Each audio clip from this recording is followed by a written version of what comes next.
Another severe weather threat is possible for the tri-state as we work our way into this evening. The 3 o'clock update that came down from the Storm Prediction Center actually increased the threat just a little bit across parts of the tri-state. We already had a level 2 to level 3 in the tri-state, which level 2 is a slight, a level 3 is enhanced. But the enhanced was actually did not include the Evansville area and did include really portions of Posey County.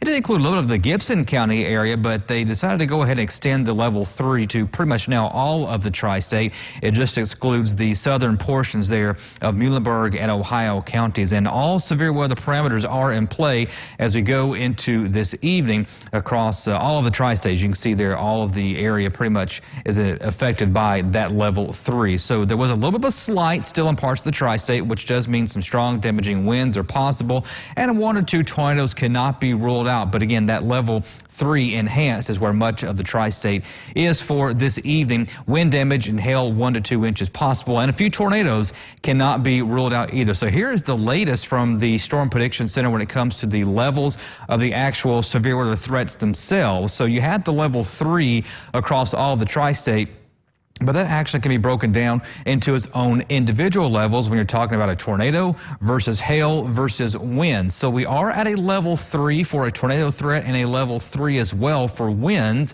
But the level 2 is for the hail. Hail 1 inch in diameter, winds of 60 miles per hour or greater are possible. And luckily, the hatched portion of the tornado threat, which can mean a more significant tornado, is just outside of the tri-state, just to our north and west. So that is good news this evening. At least that hatched area is not here. The time frame looks to be about 7 o'clock this evening until about 10 o'clock this evening across the tri-state. So 7 o'clock in our far western counties over in southern Illinois to about 10 o'clock tonight in our far eastern counties of western Kentucky and parts of the tri-state. Flooding definitely is possible with this because there's going to be a lot of rain associated with this. Again, some hail. The tornadoes cannot be ruled out either, but the biggest threat really is going to be the tornado and the wind threat. So here's our future tracker model lining up fairly well with the other models as to what to expect tonight and the time framing, getting to our far western counties in southern Illinois by about 7 o'clock this evening, getting into the Evansville area by about 8. But our future tracker model kind of wants to break this up as it starts working its way into the Evansville area.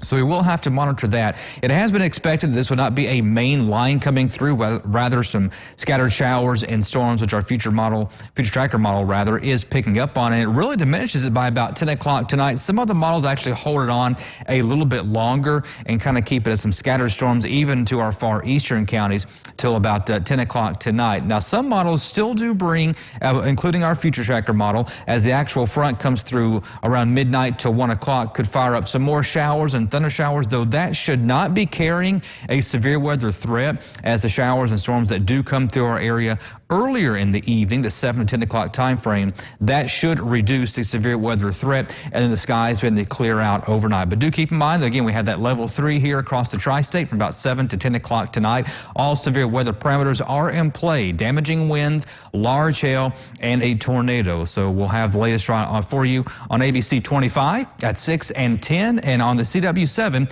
at 6:30 and 9.